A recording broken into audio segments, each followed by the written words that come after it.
Matt Justice here to talk about how to protect against some macroeconomic risk in the market. Obviously, the evidence has been laid out there many, many times about where we're at in the market. We're at the end of a 5-year cycle in the market. We're coming out of quantitative easing in October. The Fed's looking to raise interest rates next year. You're looking at the VIX being at all-time lows at not anymore, but where it was about a month ago in comparison to 2007.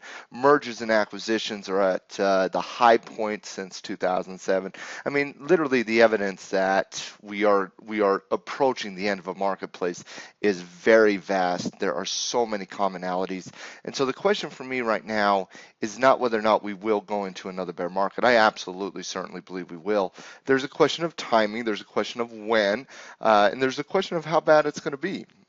Some people think the next bear market is going to be a lot worse than the one in '07. Some people see it more similar to that of the 2000, 2001 coming out of the dot-com.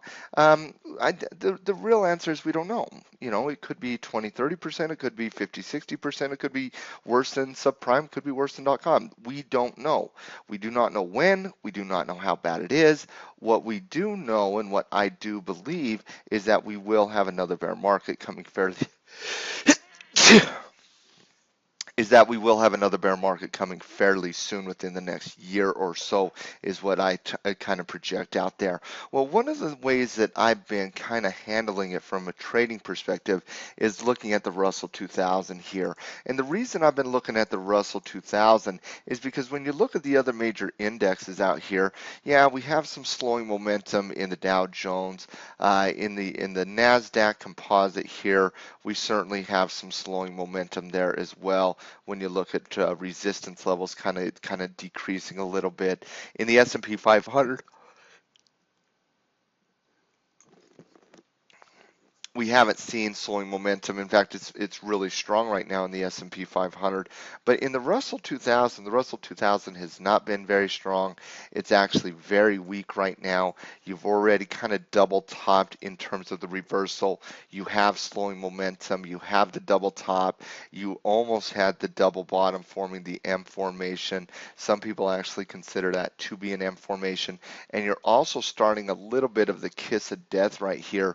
Well, not the kiss of death, but the death cross right here, and that's a very significant moment when a bear market happens. You had that kiss of death right there when you saw the markets break support there in 2011. You had the kiss of death, obviously, when you had the subprime market crash right there as well. So the kiss of death is a very powerful formation, and so when I'm looking at the Russell 2000, I'm saying to myself, you know what? This is probably the index that I want to short.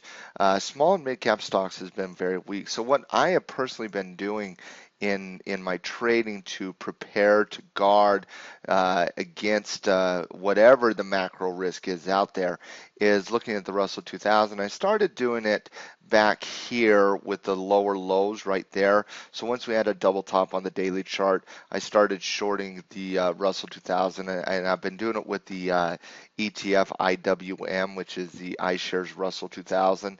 So right here, I added to a bearish position on put options. So I entered the position here on put options. I entered a additional, about doubled up on my contract size there, doubled up on my contract size there. Once it broke out of this resistance level, I closed the entire position.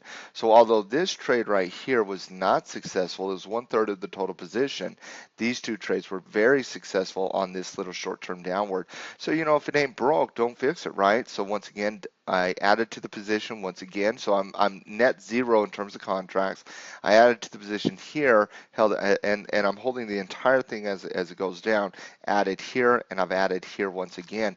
And the reason I've added once again to it is when you look at this little movement up here, that is a little bit of a bearish retracement on the short-term chart, short-term trend. You got some slowing momentum right here on the short-term trend as well. So my anticipation is it's going to come down And we're going to come down and test these lows down here around 1100 or 1090 in the Russell 2000.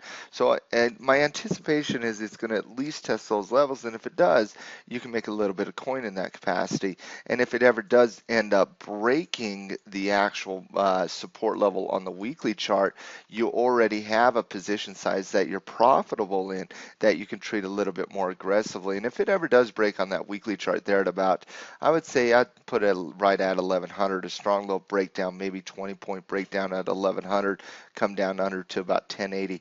I would expect the market to come down and test the thousand level, and maybe ultimately even coming down into these levels down here around 850, and that would be a bear market, ladies and gentlemen.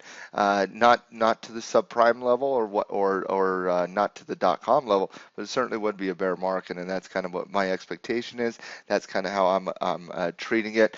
This is Matt Justice. If you want to check out the podcast, go to iTunes, type into the search Trading Justice. You can listen to the 5-star Trading Justice podcast. Tim and myself have lots of guests on there. We have a couple more podcasts coming down the road with some awesome traders. So check us out on the podcast. Leave us a comment. Post a review about the podcast if you love it. If you don't, just don't listen. Later.